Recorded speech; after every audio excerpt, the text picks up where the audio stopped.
I'm Jake Morrison, 26 years old, and 3 months ago I thought I had my life figured out. Working as a graphic designer from my childhood bedroom in Portland, Oregon, saving money to eventually buy my own place, helping my recently divorced mother navigate her new chapter. The arrangement seemed perfect for everyone involved. Mom got companionship and help around the house, I got affordable rent and home-cooked meals, and we were both healing from the wreckage of Dad's affair that had torn our family apart 2 years earlier. I'd love to know which corner of the globe you're watching from. And if this story speaks to you, make sure to subscribe. Tomorrow's video is one you absolutely can't miss. But sitting in front of my laptop screen, staring at 3 lawyers on a Zoom call, I realized how quickly everything can change when someone decides you don't belong in your own home anymore. The woman who had moved into our house just 6 months earlier, sharing my mother's bed and apparently making decisions about who got to live there, had just declared war. And now I was about to fight back in ways I never imagined possible. The house at 2847 Maple Street had been my sanctuary since childhood. A modest 2-story craftsman with creaky hardwood floors and windows that let in the perfect morning light for my design work.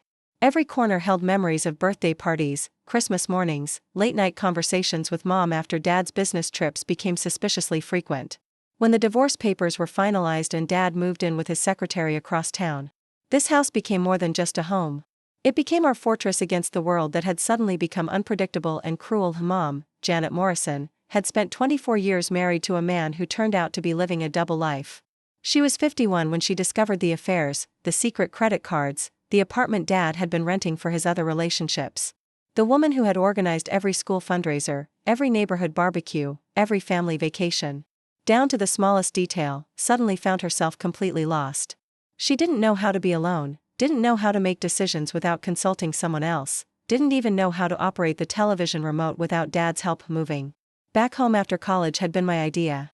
Fresh out of Portland State with a degree in graphic design and a mountain of student loans, I could have found a cramped studio apartment downtown and struggled like most of my classmates. Instead, I suggested we help each other through this transition. Mom needed emotional support and help managing the house, I needed affordable living arrangements and time to build my freelance client base. The rent I paid covered utilities and groceries, and we split household responsibilities. It felt mature, practical, and mutually beneficial. For the first year after the divorce, our arrangement was exactly what both of us needed. Mom slowly regained her confidence, taking pottery classes at the community center, joining a book club, learning to manage finances independently. I converted the basement into a proper home office, complete with professional lighting and a photography setup for product shoots. My client base grew steadily through referrals and online networking. We established routines that worked for both of us, morning coffee together before our respective workdays, dinner conversations that weren't about Dad's latest drama, weekend projects around the house that made it feel fresh and new. Mom seemed genuinely happy for the first time in years.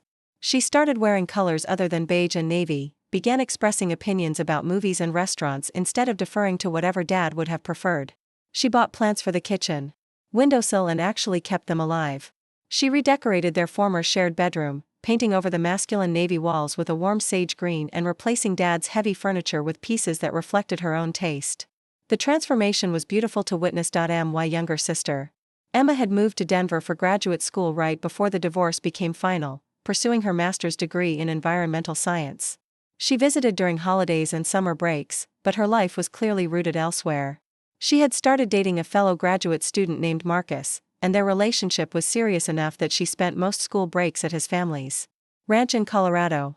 Emma supported our living arrangement and was grateful that Mom had company and help, but she was building her own life 3 states away. Dad had moved on with characteristic selfishness, buying a downtown condo with his new girlfriend and acting as though his children were optional accessories to his new lifestyle. He paid his court-ordered alimony and maintained minimal contact, usually text messages about practical matters or awkward lunch invitations that felt more like obligations than genuine interest in our lives. The man who had coached my little league teams and taught me to drive stick shift had become a polite stranger who occasionally remembered my birthday. The loneliness in our house was palpable during those first months. Mom and I were healing, but we were also isolated in our grief and anger. We had each other, but we both knew we needed more social connection, more joy, more reason to look forward instead of backward. When Mom mentioned she was thinking about joining an online support group for divorced women, I encouraged her enthusiastically. When she started talking about maybe trying to date again someday, I told her she deserved happiness and companionship. I never expected the support group to lead to Diane. Diane Rodriguez was 53, recently divorced after a 20-year marriage to a man who had decided he was gay and left her for his male tennis partner. She lived in nearby Beaverton and worked as a nurse at Providence Medical Center. On paper, she seemed like exactly the kind of friend Mom needed, someone who understood the particular devastation of having your marriage implode due to your spouse's hidden truth, someone in a similar life stage navigating single life after decades of coupled existence. Their friendship began innocently enough. Mom would mention conversations from the support group, including insights from my friend Diane about everything from legal procedures to emotional healing strategies. They started meeting for coffee between group sessions, then progressing to weekend farmers market visits and hiking trips in the Columbia River Gorge. Mom seemed lighter after these outings, more animated during our dinner conversations, more optimistic about her future. The shift from friendship to something more happened gradually, then suddenly. Mom had never expressed any interest in women romantically, had never given any indication that her attraction extended beyond heterosexual relationships. But she began talking about Diane differently, mentioning her laugh, her thoughtfulness, the way she made Mom feel understood and appreciated. When Mom nervously told me she thought she might have feelings for Diane, and that those feelings seemed to be reciprocated, I was surprised but supportive. Love is love, I told her, and if Diane makes you happy, that's what matters. Mom's happiness had been my primary concern since the divorce, and if that happiness came in an unexpected form, I was willing to embrace it. The idea of Mom exploring a relationship with a woman felt like another piece of her journey toward authenticity, toward building a life based on her own desires rather than societal expectations or Dad's preferences. Diane started spending more time at our house, joining us for dinners and movie nights, helping with weekend projects like refinishing the back deck and planting Mom's first vegetable garden. She was charming and funny, sharing stories from her nursing career that made us laugh until our sides hurt. She brought homemade salsa and her grandmother's tamale recipe. She remembered that I preferred my coffee black and always asked about my current design projects with genuine interest. The romantic relationship between Mom and Diane developed naturally from their established friendship. They had similar values, complementary personalities, and a shared understanding of starting over in middle age. Diane was patient with Mom's nervousness about public displays of affection, understanding about her need to take physical intimacy slowly. They seemed to genuinely enjoy each other's company, whether they were cooking elaborate meals together or sitting quietly reading separate books in the living room. When Diane started staying overnight occasionally, she was respectful about shared spaces and careful not to disrupt our established routines. She contributed to grocery costs without being asked, helped with household chores, and made an effort to include me in conversations and activities rather than treating me like an inconvenient third wheel. The three of us found a comfortable dynamic that felt sustainable and positive, but something changed when Diane's own living situation became complicated. Her ex-husband had been awarded their house in the divorce settlement, and she had been renting a small apartment while she figured out her long-term housing plans. When her landlord decided to sell the building and gave all tenants 60 days notice, Diane was faced with either finding another rental in Portland's increasingly expensive market or considering other options. Mom suggested that Diane move in with us temporarily while she searched for a new place.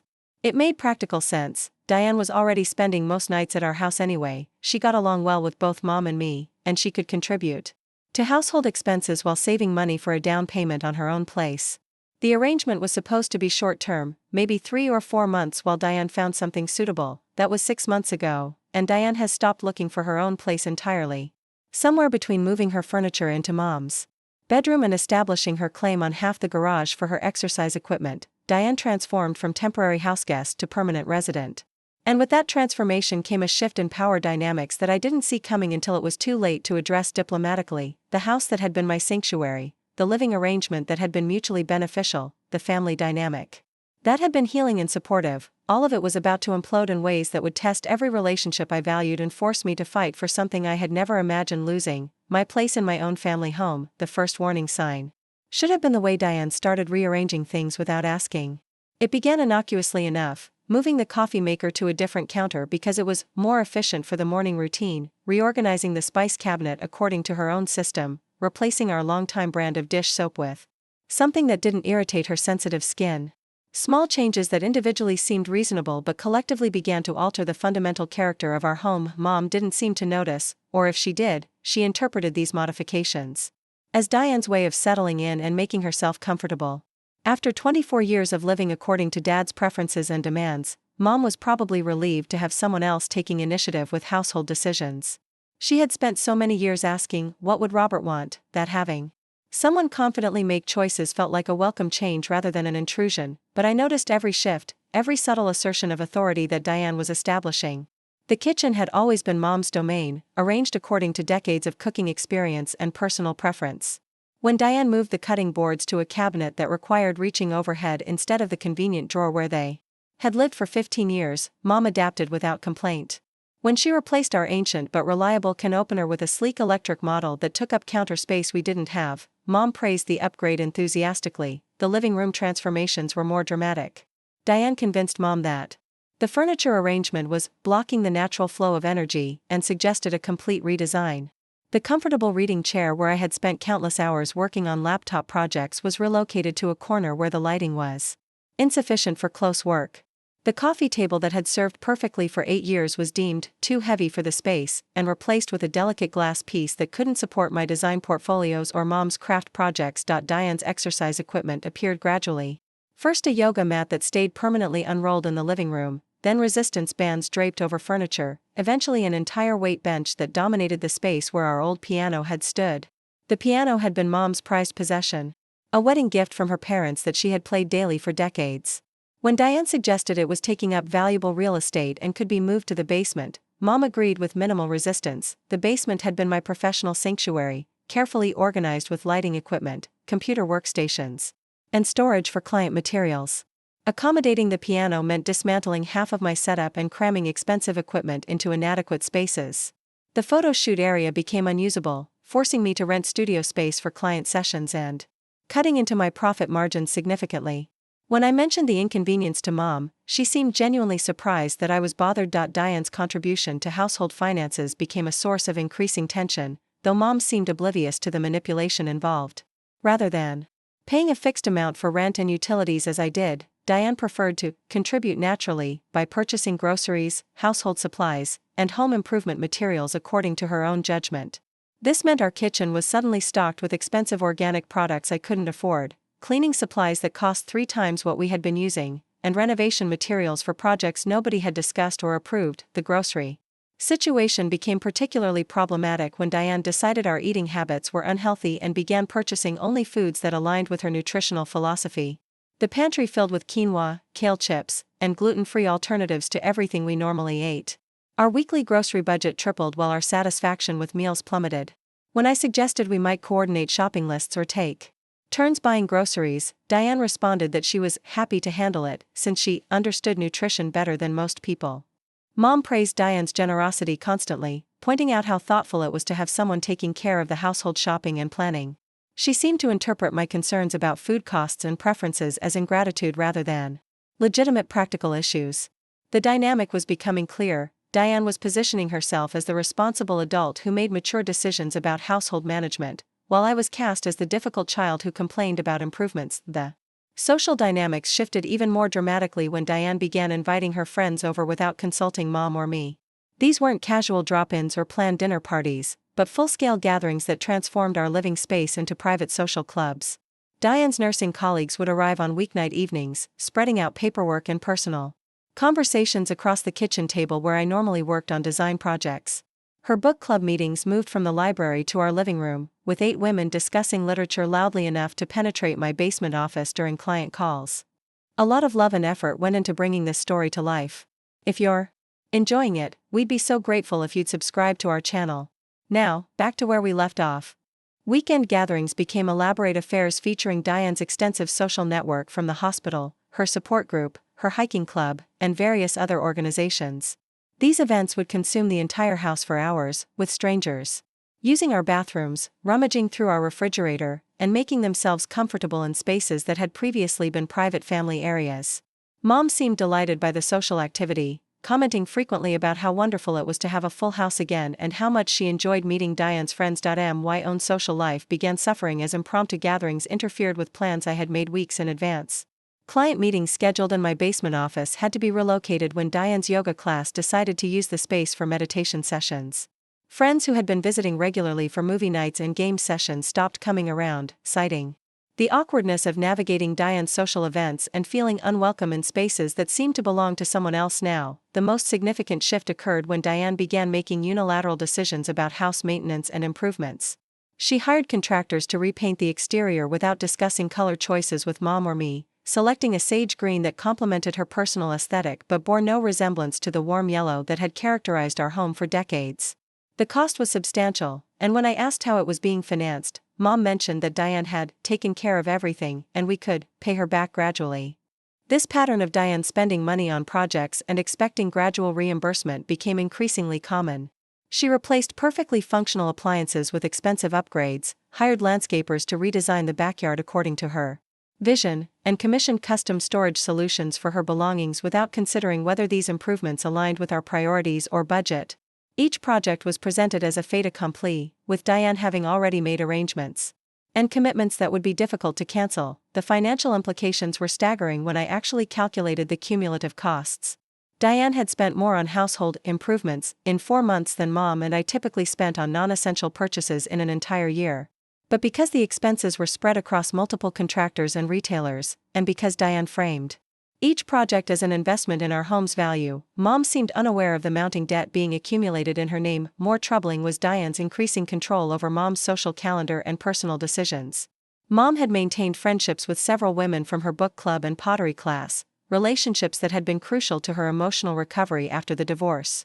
These friendships began deteriorating as Diane discouraged Mom from activities that didn't include her, suggesting that pottery class was a waste of time that could be better spent on more productive pursuits, or that the book club members were negative influences who focused too much on complaining about their ex-husbands. Mom's independence, which had been growing steadily during our first year living together, began eroding under Diane's influence. Decisions that Mom had been making confidently on her own suddenly required Diane's input and approval. Mom stopped expressing preferences about restaurants or movies, deferring instead to whatever Diane suggested. She abandoned hobbies and activities that Diane didn't share, gradually isolating herself from support systems that didn't include her new partner. The most disturbing development was Diane's subtle but persistent criticism of my presence in the house. These comments were never direct confrontations but rather observations and suggestions delivered with apparent concern for my personal development. She worried that I was becoming too dependent on Mom, that living at home was preventing me from establishing adult independence, that I might be using our arrangement to avoid the responsibilities and challenges that my peers were facing. These conversations happened primarily when Mom was present, positioning Diane as the caring observer who wanted what was best for everyone involved. She spoke about young adults she knew who had struggled with launching their careers because they had remained too comfortable in family homes, about the importance of facing financial challenges independently, about how living situations that seemed convenient could actually become limiting and harmful to personal growth. Mom began echoing these concerns, asking questions about my long-term plans that she had never raised before, wondering whether I was being too conservative in my career goals, suggesting that maybe it was time for me to consider the benefits of independent living. The conversations felt like interventions orchestrated by Diane but delivered through Mom's voice, making them impossible to address directly without seeming to attack Mom's genuine concern for my welfare. The pattern was clear: Diane was systematically establishing control over every aspect of our household while positioning herself as the mature, responsible decision-maker who was improving everyone's life through her presence and leadership. Any resistance or concern I expressed was reframed as immaturity, ingratitude, or fear of positive change.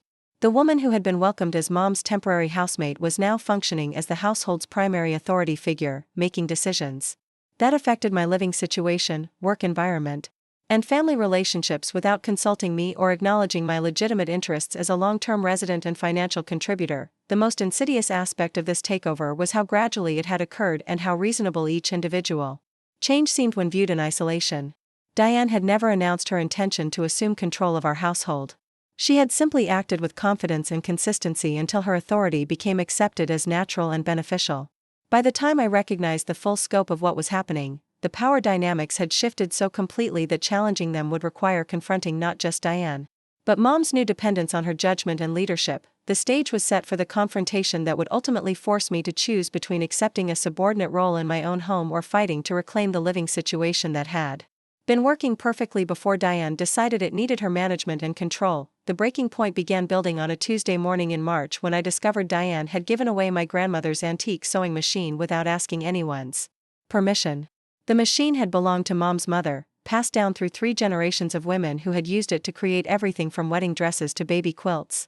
It had been stored in the hall closet since Grandma's death 5 years earlier, wrapped carefully in sheets and waiting for the day when Mom might want to take up sewing again or when Emma might claim it for her own future home. I found out about its disappearance when Mrs. Chen from next door knocked on our front door, thanking me profusely for the generous donation to her daughter's fashion design program at Portland Community College.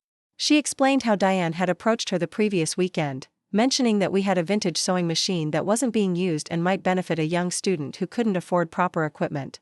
The gift had meant so much to her family, Mrs. Chen said, and her daughter was already using it for her final project, the casual way Diane had disposed of a family heirloom, without consulting Mom or considering that other family members might have emotional attachments to the piece, revealed a level of presumption that took my breath away. When I confronted Mom about the sewing machine, she seemed genuinely surprised that I was upset. Diane had mentioned that the closet was cluttered and suggested they donate some unused items to people who could benefit from them. Mom couldn't remember specifically discussing the sewing machine, but she trusted Diane's judgment about what constituted clutter versus treasured belongings. This incident forced me to conduct a systematic inventory of our household possessions, and the results were devastating. Over the past several months, Diane had systematically removed or donated dozens of items that held significant sentimental or practical value for our family. Dad's old woodworking tools from the garage had been given to Habitat for Humanity. My collection of vintage design books had been donated to the library book sale. Mom's china cabinet had been cleared of several pieces that Diane considered outdated and no longer functional for modern entertaining. Each individual donation had probably seemed reasonable to Mom in the moment: old tools that nobody was using, books that were gathering dust, dishes that rarely came out of storage. But collectively, these removals represented an erasure of our family history and personal interests, replaced by Diane's vision of what a well-organized household should contain. Our home was being systematically stripped of its personality and transformed into something that reflected Diane's aesthetic preferences rather than our family's accumulated memories and experiences. The financial pressure intensified dramatically when I received a certified letter from a contractor demanding payment for landscaping work that had supposedly been completed at our address. The invoice totaled $3,200 for tree removal, soil amendments, and installation of drought-resistant plants throughout our backyard. I had never authorized this work, had never even been consulted about potential landscaping changes, and had certainly never agreed to take financial responsibility for such an expensive project. When I showed the invoice to Mom, she looked confused and worried. She vaguely remembered Diane mentioning that some of the trees in our yard were diseased and should be removed for safety reasons, but she had no recollection of approving such extensive work or discussing how it would be financed. Diane, when confronted, explained that she had acted quickly because the contractor had a cancellation and could fit us into his schedule immediately. She had assumed that improving the property was obviously beneficial for everyone and that payment arrangements could be worked out after the fact. This pattern of unauthorized financial commitments became increasingly frequent and expensive. Diane arranged for a home security system installation, claiming that our neighborhood had experienced recent break-ins and that our safety was worth any cost. She hired an interior designer to optimize our living spaces, resulting in furniture purchases and storage solutions that cost more than I earned in 2 months. She enrolled Mom in a series of wellness programs, massage therapy, acupuncture, nutritional counseling, that carried ongoing monthly charges and contractual obligations. Each expenditure was justified by Diane as an investment in our safety, health, or property value. But the cumulative effect was creating a level of financial obligation that far exceeded our household's actual income. Mom's alimony and my freelance earnings, which had been adequate for our modest lifestyle, were being stretched to cover luxury services and improvements that nobody had requested or budgeted for. The stress of mounting bills and unexpected financial commitments began affecting my ability to focus on client work and pursue new business opportunities. My social isolation deepened as Diane's social calendar completely dominated our shared living spaces. Weekend gatherings that had once been occasional events became regular fixtures, with different groups of Diane's acquaintances treating our home as their preferred meeting place for everything from political discussions to craft workshops. My own friends stopped visiting entirely, citing the awkwardness of navigating someone else's social events and feeling unwelcome in spaces that seemed to belong entirely to Diane's network. The professional implications became severe when potential clients began commenting on the chaotic atmosphere during virtual meetings. Background noise from Diane's activities frequently interrupted important calls, and the constant stream of visitors through our house created an unprofessional environment that undermined my credibility as a serious designer. I was forced to invest in expensive noise-canceling equipment and reschedule meetings around Diane's social calendar, accommodations that added stress and costs to every aspect of my work. My relationship with Emma became strained as she struggled to understand the dramatic changes in our household dynamic during her infrequent visits home. The warm, peaceful environment she remembered from previous trips had been replaced by a house that felt crowded, noisy, and centered around someone else's priorities and relationships. Emma expressed concern that Mom seemed different, less independent, more anxious about making decisions, increasingly focused on pleasing Diane rather than pursuing her own interests and goals. During Emma's last visit in February, she had been shocked by the extent of changes to our family home. The furniture arrangements that had remained stable for decades had been completely reorganized. Personal photographs and mementos that had characterized our living spaces for years had been removed or relocated to less prominent positions. The overall atmosphere felt sterile and impersonal, reflecting Diane's aesthetic preferences rather than our family's accumulated history and personality. Most concerning to Emma was Mom's apparent dependence on Diane's approval for decisions that she had been making independently just months earlier. Mom deferred to Diane's preferences about restaurants for their mother-daughter dinner, checked with Diane before agreeing to Emma's suggestion for a weekend hiking trip, and seemed genuinely anxious when Diane was working late and unavailable for consultation about daily decisions. The confident, healing woman Emma had been encouraging for 2 years seemed to have reverted to a state of uncertainty and dependence that was deeply troubling. The emotional toll on Mom became increasingly apparent as she struggled to balance her loyalty to Diane with her relationships with her children. She began making excuses for Diane's behavior, explaining away incidents that clearly crossed boundaries by emphasizing Diane's good intentions and generous spirit. When I expressed concerns about specific issues, unauthorized expenses, donation of family belongings, disruption of my work environment, Mom would listen sympathetically but ultimately defend Diane's actions as motivated by care and desire. To improve our living situation, this dynamic created an impossible situation where addressing legitimate concerns about Diane's behavior required criticizing someone Mom was emotionally invested in protecting. Any complaint I raised was filtered through Mom's need to justify her relationship and defend her partner against what she interpreted as unfair attacks. The woman who had been my closest ally during the divorce and its aftermath was now positioned as Diane's advocate rather than an objective mediator of household conflicts. The breaking point accelerated when Diane began openly questioning my long-term commitment to our living arrangement during dinner conversations. She wondered aloud whether I was becoming too comfortable with a situation that might not be serving my personal development goals. She shared articles about young adults who had struggled with career advancement because they had avoided the challenges of independent living. She suggested that my resistance to positive changes in our household might indicate deeper issues with accepting adult responsibilities and embracing personal growth opportunities. These conversations were manipulative masterpieces, framing Diane's desire to remove me from the house as concern for my welfare and personal development. By suggesting that our living arrangement was actually harmful to my progress as an independent adult, she positioned herself as the caring observer who wanted what was best for everyone involved. Mom began echoing these concerns, asking whether I had considered the benefits of facing financial challenges independently and whether staying home might be limiting my potential for professional and personal growth. The final escalation occurred when Diane announced her intention to convert my basement office into a home gym and wellness center. She had researched equipment suppliers and contractors, developed detailed plans for the renovation, and even scheduled initial consultations, all without discussing the project with me or considering how it would affect my ability to operate my design business from home. When I pointed out that eliminating my workspace would force me to rent external office space and significantly increase my business expenses, Diane suggested that this transition might actually be beneficial for my professional development. The cumulative effect of 6 months of boundary violations, financial pressure, social isolation, and systematic erasure of my place in our household had created a situation that was no longer sustainable.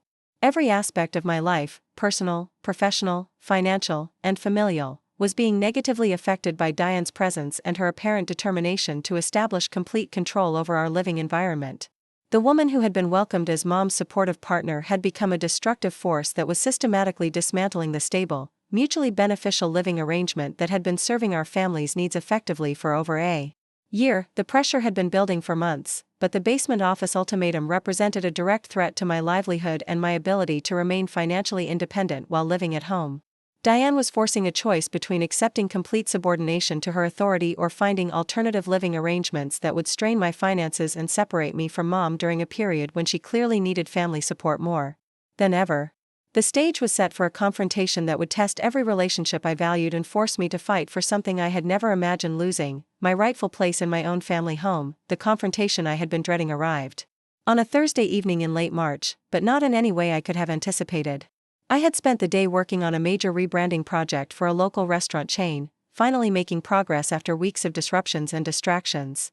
The basement office felt peaceful for the first time in months, with Diane attending some kind of wellness seminar across town and Mom visiting her sister in Salem. The quiet house allowed me to focus completely on design work, and I was experiencing the kind of creative flow that had been increasingly rare since Diane's arrival. Around 7 o'clock, I heard the front door slam with unusual force, followed by the sound of multiple voices and heavy footsteps on the hardwood floors above my head. Diane had returned from her seminar, but she wasn't alone. 3 or 4 people were moving through the house, their conversation too muffled to understand but loud enough to penetrate my workspace and destroy my concentration. I assumed she had invited colleagues over for dinner and tried to refocus on my computer screen, but the noise levels continued to escalate rather than settle into normal social patterns. When I heard furniture being moved across the living room floor directly above my office, I realized something unusual was happening. The scraping and bumping sounds suggested major rearrangements rather than casual tidying or party preparations. My curiosity overcame my desire to finish the project, and I climbed the basement stairs to investigate what kind of activity required moving heavy furniture on a weeknight. The scene in our living room was surreal and infuriating. Diane was directing 2 men I had never seen before as they dismantled my grandmother's hutch and loaded the pieces onto a dolly. A third man was wrapping our antique mantel clock in moving blankets while Diane pointed out other items throughout the room that needed to be collected. The systematic removal of family heirlooms and significant furniture pieces was happening with the efficiency of professional movers who had clearly received detailed instructions about what to take and how to transport it safely. "What the hell is going on here?" I demanded, my voice louder and sharper than I had intended.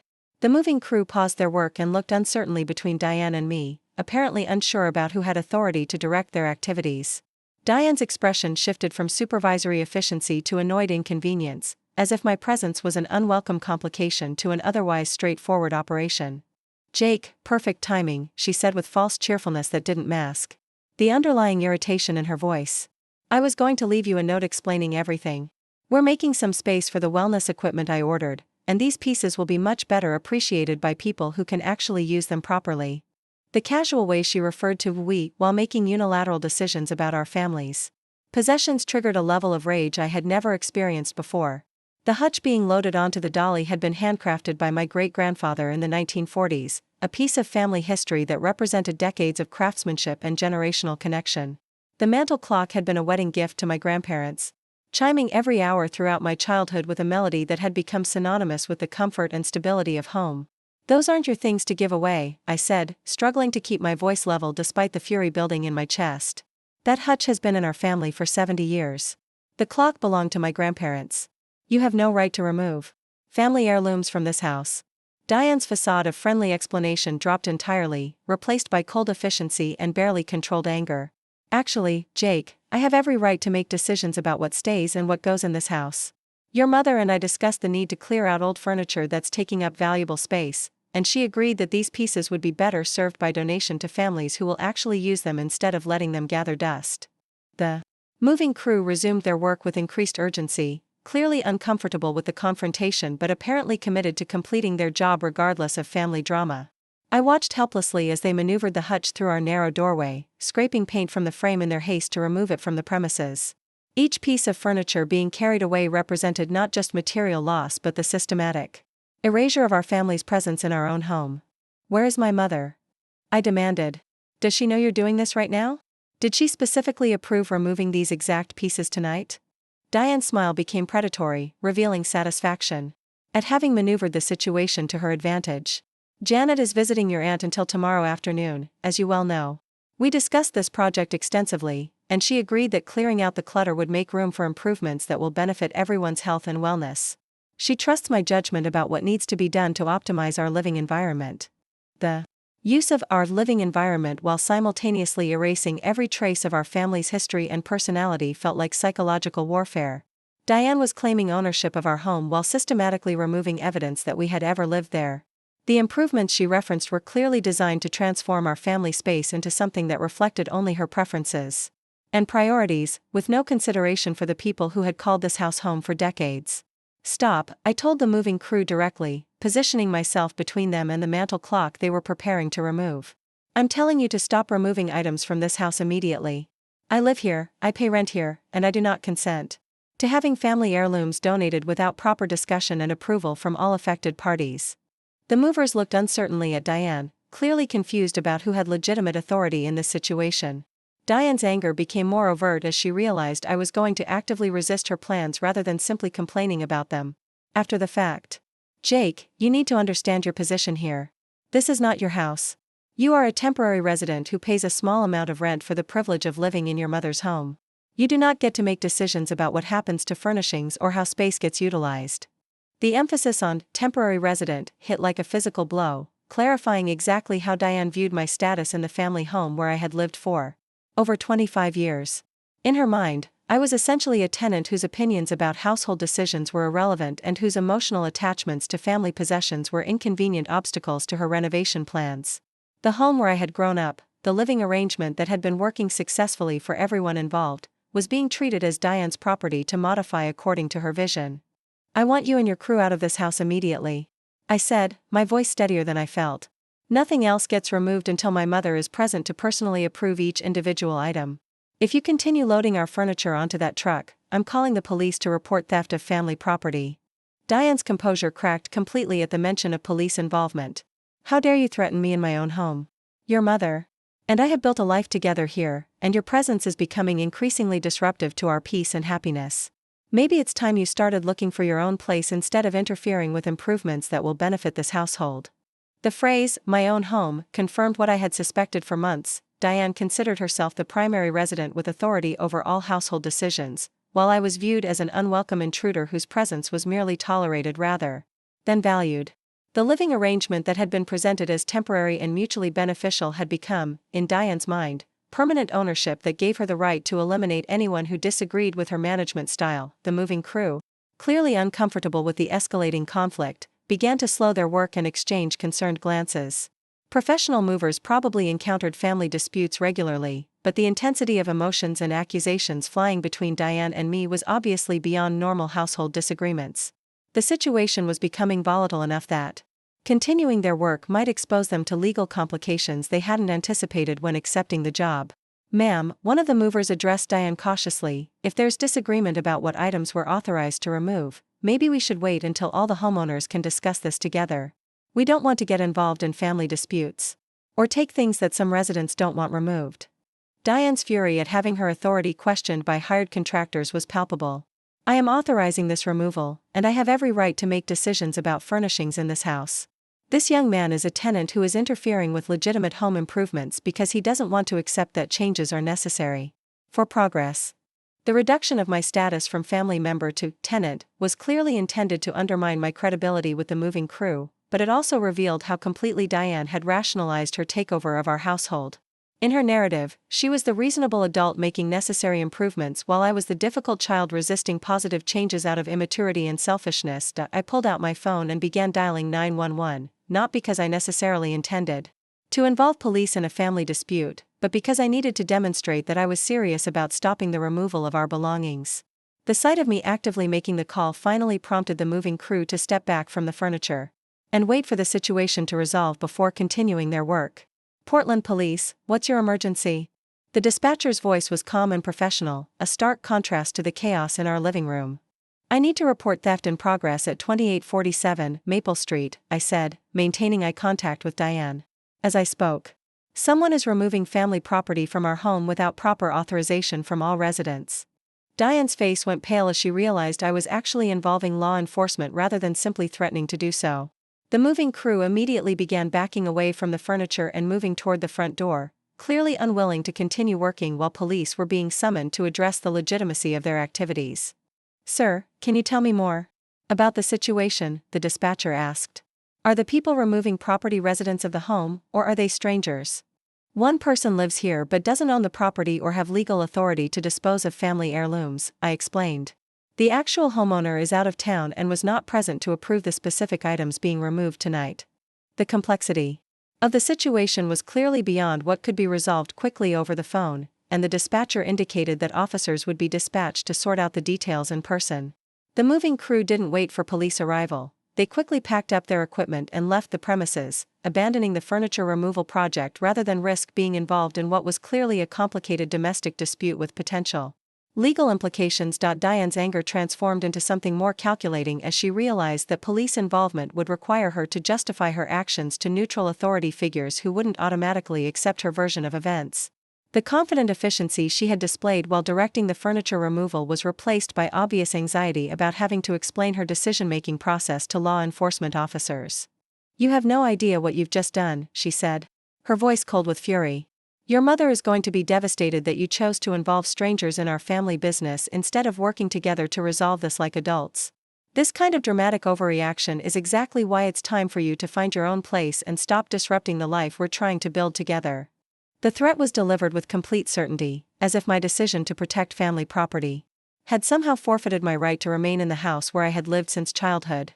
Diane was positioning the police involvement as evidence of my inability to function as a reasonable adult member of the household, rather than acknowledging that her unauthorized disposal of family heirlooms had created the conflict requiring outside intervention. When 2 patrol officers arrived 20 minutes later, they found us standing in uncomfortable silence amid furniture that had been partially prepared for removal but ultimately abandoned by the moving crew. The surreal scene of family heirlooms wrapped in moving blankets but still sitting in our living room perfectly captured the bizarre nature of the evening's events and the fundamental disagreement about who had authority to make decisions about our household's contents and future direction. The police officers who responded to our call were professional but clearly unprepared for the complexity of the domestic situation they encountered. Officer Martinez, a woman in her early 40s with kind eyes and a no-nonsense demeanor, took the lead in sorting through the conflicting claims about property rights and household authority. Her partner, Officer Thompson, a younger man who seemed more comfortable with straightforward criminal matters than family disputes, focused on documenting the physical evidence of interrupted furniture removal. Diane immediately launched into a detailed explanation that portrayed herself as the reasonable homeowner dealing with a disruptive tenant who was interfering with legitimate home improvements. She emphasized her relationship with Mom, her financial contributions to household expenses, and her authority to make decisions about furnishings that were taking up valuable space. Her narrative was carefully constructed to position me as an entitled young adult who was resisting necessary changes because of emotional attachment to items that served no practical purpose. When Officer Martinez asked me to explain my perspective, I focused on the factual elements that could be verified: my long-term residency in the house, my status as Mom's son rather than a random tenant, and the absence of the actual property owner during the furniture removal. I avoided emotional arguments about family heirlooms and focused instead on the procedural issues. No one had consulted me about disposing of shared household items, the homeowner was not present to authorize the removals, and valuable family property was being given away without proper documentation or discussion. The officers quickly determined that this was a civil matter rather than a criminal one, since all parties involved were residents of the property and no one was claiming theft by strangers. However, Officer Martinez made it clear that removing property belonging to other household members without their knowledge or consent was problematic, especially when the actual homeowner was not present to authorize such actions. She recommended that all parties wait until Mom returned to resolve the dispute through family discussion rather than unilateral action. Diane's frustration with this recommendation was palpable. She had clearly expected police intervention to support her position as the responsible adult making necessary household decisions, but instead found herself being advised to seek permission for actions she believed were within her rights. The suggestion that Mom's presence was required for furniture disposal implicitly challenged Diane's authority as decision-maker, undermining the household dynamics she had spent months establishing. After the officers left, the tension in our house became unbearable. Diane retreated to Mom's bedroom and spent the evening making phone calls, her voice rising and falling in animated conversations that I couldn't quite overhear from the basement. The furniture that had been prepared for removal remained wrapped in moving blankets, creating a surreal atmosphere of interrupted displacement that made our living room feel like a crime scene or abandoned storage facility. I spent the night researching tenant rights and family property law, trying to understand my legal position if this conflict escalated further. The information I found was contradictory and situation-specific, but several themes emerged clearly. Adult children living in family homes occupied a complicated legal gray area, property ownership trumped residency in most disputes, and family relationships provided fewer protections than formal lease agreements when conflicts arose. Mom returned from her sister's house Friday afternoon, immediately sensing the tension that had settled over our household like a toxic fog. Her cheerful greeting died on her lips as she noticed the wrapped furniture and the obvious strain between Diane and me. The story emerged in fragments, with Diane presenting her version first while I waited for an opportunity to explain the events from my perspective. Diane's account emphasized the disruption caused by my dramatic overreaction to routine household improvements. She described my police call as hostile and unnecessary, suggesting that I had chosen escalation over communication because I was fundamentally opposed to positive changes in our living environment. Her narrative painted me as unreasonable and potentially unstable, someone whose resistance to normal household management had reached levels that made our living situation untenable. When Mom turned to me for my version of events, I could see the confusion and pain in her eyes. The woman who had been working so hard to rebuild her life after divorce was suddenly faced with an impossible choice between her romantic partner and her son. The living arrangement that had been healing and supportive for both of us was crumbling into conflict and ultimatums that threatened to destroy the family relationships she had been carefully nurturing. My explanation focused on the specific violations that had prompted my reaction: the unauthorized disposal of family heirlooms, the lack of consultation about major household changes, and the systematic erosion of my place in our home over the past several months. I tried to avoid attacking Diane directly and instead focused on the pattern of boundary violations that had created an unsustainable living situation for everyone involved. Mom listened to both accounts with growing distress, clearly struggling to reconcile the conflicting narratives being presented by two people she cared about deeply. The woman who had spent decades avoiding confrontation and seeking harmony was being forced to navigate a dispute that had no easy resolution and no option that wouldn't damage important relationships. The conversation that followed was one of the most difficult of my adult life. Mom tried desperately to find middle ground, suggesting compromises that might address everyone's concerns while preserving our living arrangement. Could we establish clearer guidelines about household decisions? Could Diane consult with family members before making major changes? Could I be more flexible about improvements that might benefit everyone's quality of life? But Diane had moved beyond compromise. The police involvement had apparently crystallized her position that my presence in the house was fundamentally incompatible with the life she wanted to build with Mom. She spoke about feeling unsafe and unwelcome in her own home, about the impossibility of creating a peaceful environment while dealing with someone who would call law enforcement rather than discuss disagreements rationally.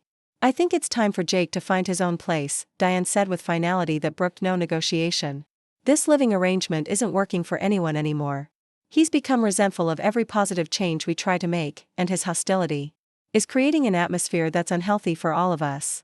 The ultimatum was delivered gently but unmistakably: either I moved out voluntarily, or Diane would find it impossible to continue her relationship with Mom while I remained in the house. The choice was presented as necessary for everyone's well-being. But the underlying message was clear: Diane viewed my presence as incompatible with her vision for their future together. Mom's devastation was heartbreaking to witness.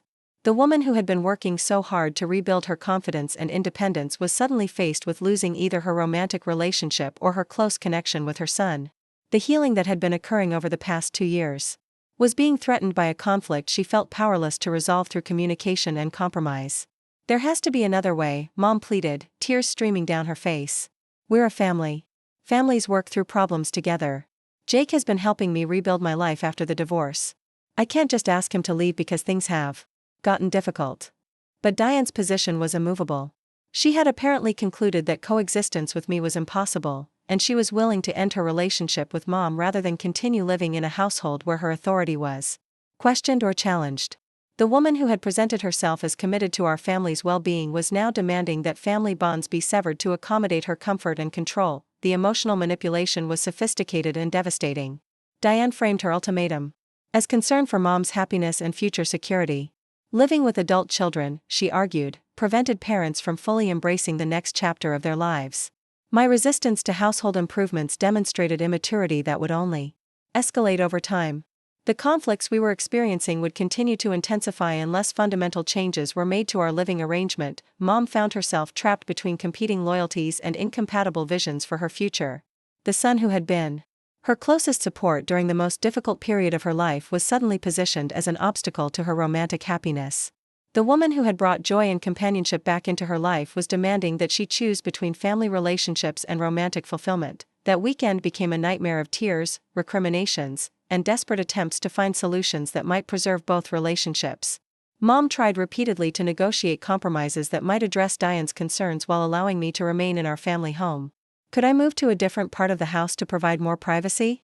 Could we establish formal agreements about decision-making processes?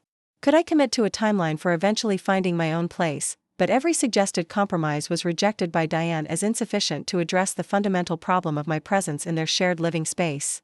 She had apparently decided that complete control over the household environment was necessary for her happiness, and any arrangement that required her to negotiate or compromise with other residents was unacceptable. The most devastating aspect of this conflict was watching Mom's growing realization that she was being forced to choose between two people she loved, and that any choice she made would result in significant loss and guilt.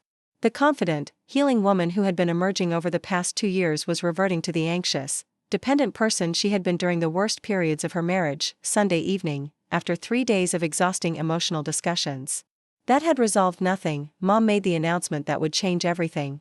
With visible anguish, she told me that she thought it might be best if I started looking for my own place. The decision was presented as temporary, a way to give everyone space to heal and rebuild relationships that had become too strained to function effectively. The betrayal I felt was unlike anything I had experienced during Dad's affair or the divorce proceedings. This wasn't the result of someone else's selfishness or dishonesty. This was my own mother choosing a romantic relationship over our family bond, prioritizing someone she had known for less than a year over the son who had supported her through the most difficult period of her life. That night, I began researching apartments and making calculations about the financial impact of independent living. The comfortable arrangement that had allowed me to build my business while providing emotional support to Mom was ending, replaced by the prospect of expensive rent, isolation from family support, and the knowledge that I had been discarded to accommodate someone else's vision of domestic perfection. The next morning, I made a decision that would surprise everyone involved. Instead of meekly accepting my displacement and quietly searching for alternative housing, I called attorney Michael Chen, a family law specialist whose name I had found during my weekend research into tenant rights and property disputes. If Diane wanted to force me out of my family home, she was going to discover that the process wouldn't be as simple or one-sided as she had assumed. The conversation with attorney Chen revealed options I hadn't considered and protections I didn't know existed. Adult children living in family homes had certain rights that couldn't be arbitrarily terminated, especially when they had been paying rent and contributing to household expenses for extended periods. More importantly, Diane's status as Mom's girlfriend provided her with no legal authority to make decisions about who could or couldn't live in property she didn't own. By Tuesday afternoon, I had retained Chen's services and begun documenting the pattern of boundary violations, unauthorized expenses, and systematic displacement that had characterized Diane's residency in our home. The woman who had assumed she could simply declare my presence unwelcome was about to discover that family property disputes involved legal complexities she hadn't anticipated. The transformation from victim to legal adversary felt empowering. After months of watching my living situation deteriorate without effective recourse, Diane had overplayed her hand by demanding my removal without proper legal grounds, and now she would face the consequences of her presumption that household authority could be established through emotional manipulation rather than legitimate property rights. The legal consultation with attorney Michael Chen opened a world of possibilities I hadn't considered during the emotional chaos of the preceding weeks. Chen, a soft-spoken man in his 50s with extensive experience in family property disputes, listened carefully to my account of the escalating conflict and asked probing questions about the financial arrangements, property ownership, and timeline of events that had led to Diane's ultimatum. The legal landscape was more complex than any of us had realized. While Diane had no authority to evict me from property she didn't own, my status as an adult child paying rent to a parent created a quasi-tenancy relationship that carried certain protections under Oregon law. More significantly, Diane's pattern of making unauthorized financial commitments and disposing of property without proper consent constituted potential grounds for civil action, regardless of her romantic relationship with my mother. Chen's most intriguing observation concerned the financial obligations Diane had created without proper authorization from the actual property owner. The landscaping work, security system installation, and various home improvements she had arranged represented liens and contractual obligations that legally bound the property regardless of who had initiated them. If these expenses had been incurred without Mom's informed consent or understanding of the financial implications, there might be grounds for recovering damages and voiding contracts. The documentation process became a full-time project as I gathered receipts, contracts, and evidence of the systematic changes Diane had implemented over the past 6 months. The scope of unauthorized expenses was staggering when compiled systematically, nearly $18,000 in home improvements, services, and equipment that had been ordered without proper budgeting or approval from the actual homeowner. Chen's assessment was that several of these contracts might be voidable due to lack of proper authorization, potentially exposing service providers to legal liability for accepting orders from someone without documented authority to make such commitments. Mom's reaction to my legal consultation was a mixture of shock, confusion, and growing anger as she began to understand the full scope of financial obligations that had been created in her name. The woman who had been working so hard to rebuild her financial independence after the divorce discovered that her credit rating and property equity were being compromised by commitments she hadn't fully understood or approved. The landscaping invoice that had triggered my initial concerns turned out to be only the beginning. Chen's investigation revealed a complex web of ongoing contracts, monthly service agreements, and equipment financing arrangements that would continue generating bills for months or years into the future. The home security system carried a 3-year monitoring contract with substantial early termination penalties. The wellness equipment Diane had ordered for the basement conversion involved lease-to-own arrangements with interest rates that would ultimately cost more than twice the retail price of the items. Diane's response to news of my legal consultation was immediate and explosive. The woman who had maintained a facade of reasonable authority throughout our conflicts abandoned all pretense of diplomatic discussion. She accused me of betraying family trust by involving outsiders in private disputes, of choosing destructive escalation over healthy communication, and of demonstrating exactly the kind of vindictive immaturity that made my continued residence impossible. But beneath her anger was obvious anxiety about the legal implications of her unauthorized decision-making. Diane had apparently assumed that her relationship with Mom provided blanket authority to make household decisions without considering the formal legal requirements for property management and financial commitments. The discovery that her actions might have legal consequences rather than just family relationship implications clearly caught her off guard. The most devastating revelation came when Chen's paralegal discovered that Diane had actually attempted to add her name to our property deed without proper disclosure to Mom. The paperwork had been filed with the county recorder's office 3 weeks earlier, during the period when Mom was visiting her sister and I was dealing with the furniture removal crisis. The legal documents portrayed the addition as a routine administrative update to reflect current household composition, but the practical effect would have been to grant Diane partial ownership rights to property she had never purchased or invested. Mom's reaction to this discovery was unlike anything I had witnessed during her most difficult periods following the divorce. The betrayal of trust represented by secret legal maneuvers was apparently more devastating than the emotional manipulation and financial pressure she had been willing to overlook. The woman who had been defending Diane's actions as motivated by love and concern for their shared future suddenly confronted evidence of calculated deception designed to secure property rights through fraud rather than legitimate contribution. The confrontation that followed was nuclear in its intensity and finality. Mom demanded explanations for the unauthorized deed modification, the undisclosed financial commitments, and the systematic pattern of deception that had characterized Diane's approach to household management. Diane's attempts to justify her actions as protective measures for their relationship's security only deepened Mom's sense of betrayal and violation. "You tried to steal my house," Mom said with a quiet fury that was more devastating than screaming would have been. "While I was trusting you with my heart and my home, you were scheming to take legal ownership of the only security I have left after Robert destroyed everything else." Diane's defense was that she had been protecting their future together, ensuring that external pressures couldn't threaten the stable home environment they were building as a couple. She claimed that my presence and resistance to positive changes had forced her to take legal steps to secure their living situation against potential interference from family members who didn't support their relationship, but the elaborate deception required to file property deed modifications without disclosure or consent revealed a level of calculation that contradicted every claim about spontaneous improvement decisions and well-intentioned household management. Diane had been systematically positioning herself to gain legal control over our family home while presenting her actions as temporary assistance and relationship-building activities. The legal ramifications extended far beyond family relationships into potential criminal territory. Chen explained that unauthorized property deed modifications could constitute fraud, particularly when combined with the pattern of financial commitments made without proper authority. The district attorney's office might be interested in reviewing the documentation, especially if other victims of similar schemes could be identified through Diane's employment or social connections. Emma's emergency trip home from Denver provided crucial emotional support as our family navigated the legal and personal aftermath of Diane's deception. My sister's outsider perspective helped Mom process the manipulation tactics that had been so gradual and subtle that they were difficult to recognize while experiencing them daily. Emma's training in environmental science included coursework In systems analysis that proved valuable in mapping the interconnected web of control mechanisms Diane had implemented, the most shocking discovery came when Emma suggested we investigate Diane's previous living situations and relationships.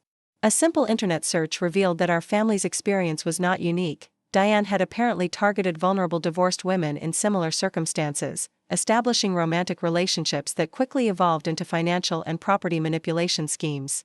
Online reviews and legal documents painted a pattern of behavior that spanned several years and multiple victims. The revelation that we had been specifically targeted rather than accidentally caught up in someone's personal dysfunction completely reframed our understanding of the preceding months.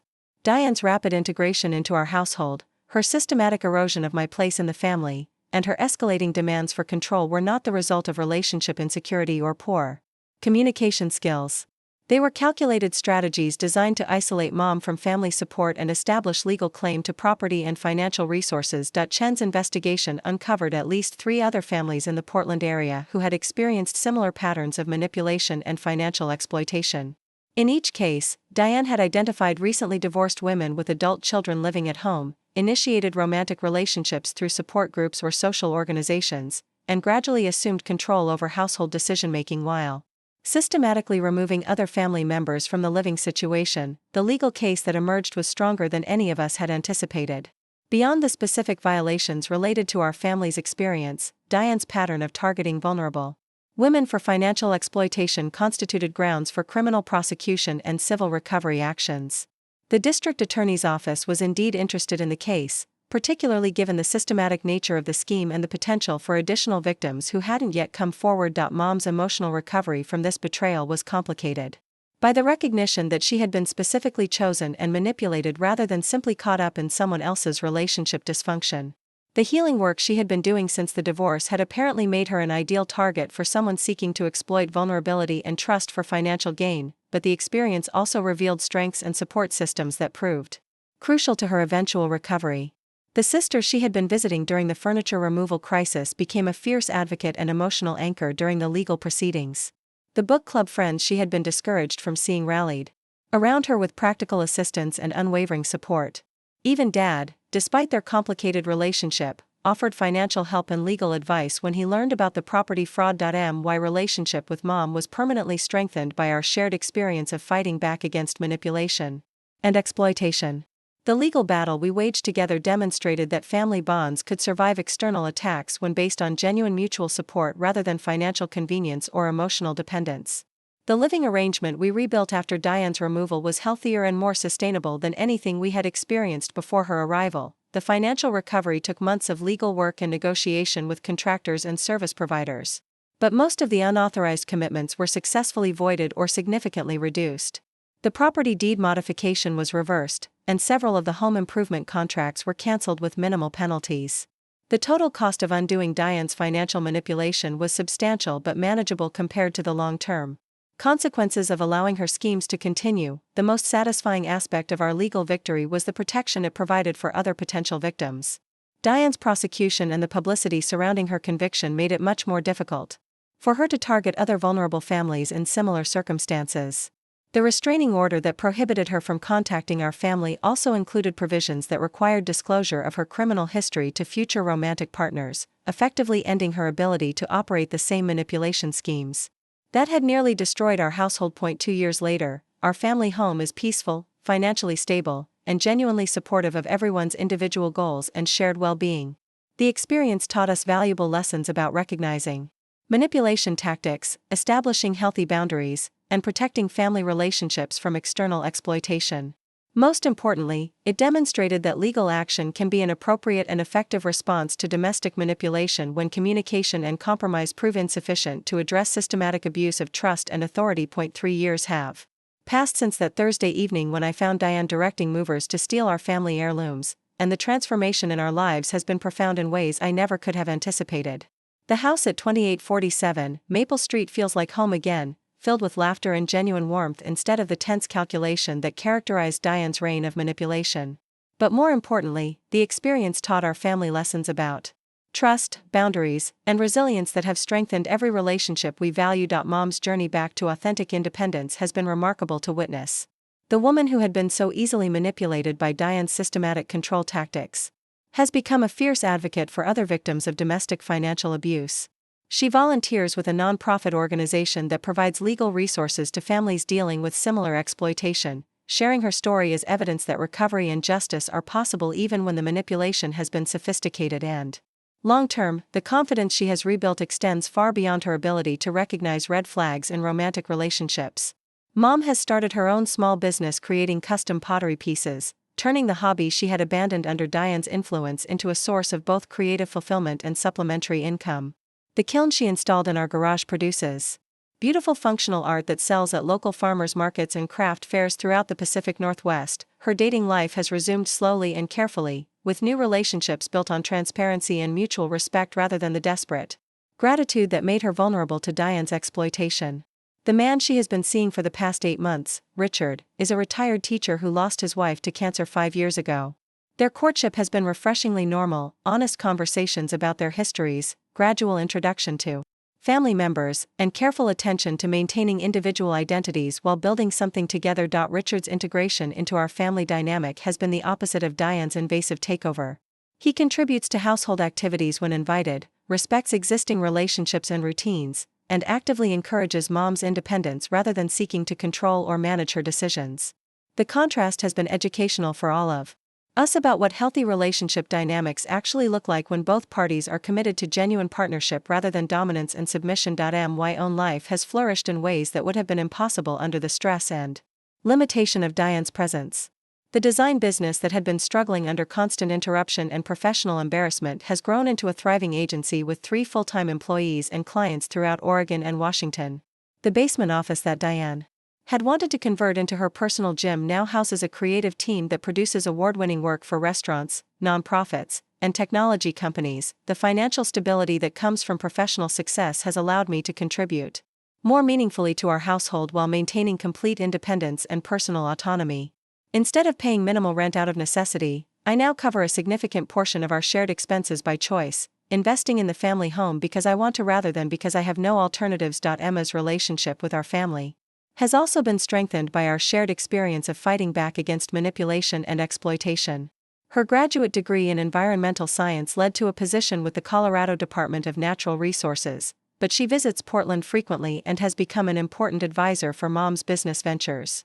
The sister who had been geographically distant during the worst period of our crisis is now emotionally closer than ever, connected by our mutual commitment to protecting family relationships from external threats. The legal precedent established by our case against Diane has had implications far beyond our individual family's recovery. Attorney Chen has used our documentation and testimony to build successful cases for 6 other families who experienced similar manipulation schemes, recovering hundreds of thousands of dollars in fraudulent financial commitments and helping to convict 3 additional perpetrators of domestic financial abuse. The most satisfying aspect of this broader impact has been the policy changes that resulted from publicizing these cases. Oregon now requires additional disclosure and verification procedures for property deed modifications, making it much more difficult for unauthorized parties to gain legal ownership of property through deception and paperwork manipulation. Several mortgage companies and contractors have also implemented stricter authorization procedures for major financial commitments, protecting homeowners from unauthorized debt obligations created by household members without proper authority. The emotional healing that has occurred within our family has been even more significant than the legal and financial victories.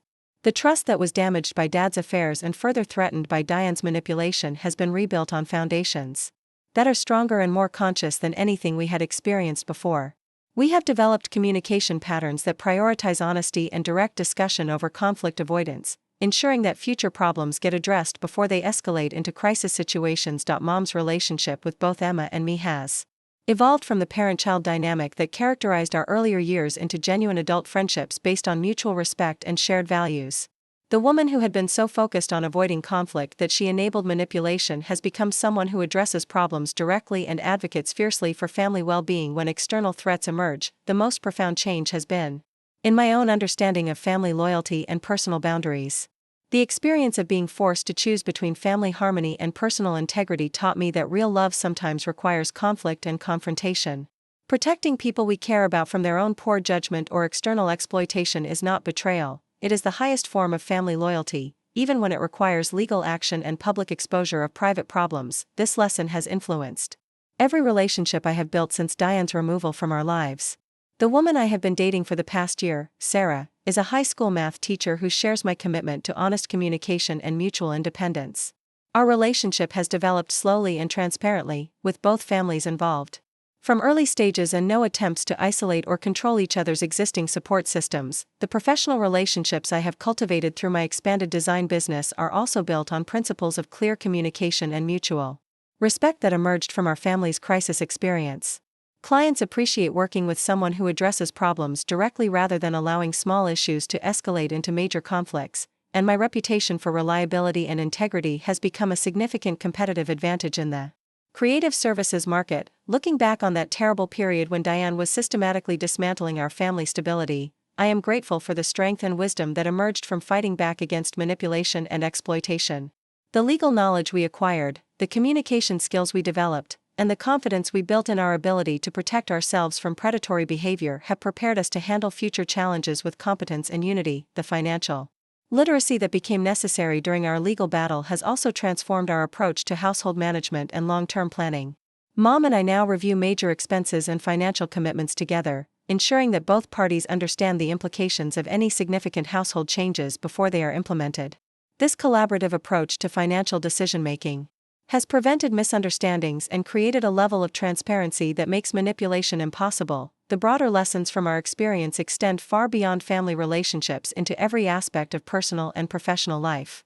The tactics that Diane used to isolate Mom from family support and assume control over household decision-making are common in workplace environments, social organizations, and community groups where vulnerable individuals can be targeted for exploitation by people seeking power and control over others. Recognizing these patterns requires understanding that manipulation is often gradual and systematic rather than obvious and dramatic. The most dangerous predators are those who present themselves as helpful and caring while systematically eroding their victims' independence and support systems.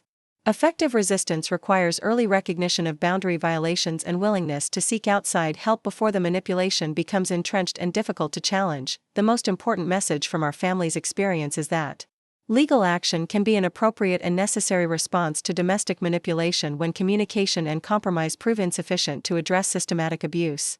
Many people hesitate to involve law enforcement or attorneys in family disputes, but some situations require external intervention to protect vulnerable individuals from exploitation and financial abuse. The stigma associated with airing family problems in public forums prevented us from seeking help earlier than we should have, allowing Diane's manipulation to become more entrenched and expensive than necessary. Future families dealing with similar exploitation should understand that legal intervention is often the most loving and effective way to protect family relationships from external threats. Our story demonstrates that recovery from systematic manipulation is possible, but it requires commitment to truth-telling, willingness to endure temporary conflict for long-term stability, and recognition that some people are motivated by exploitation rather than genuine care for others' well-being.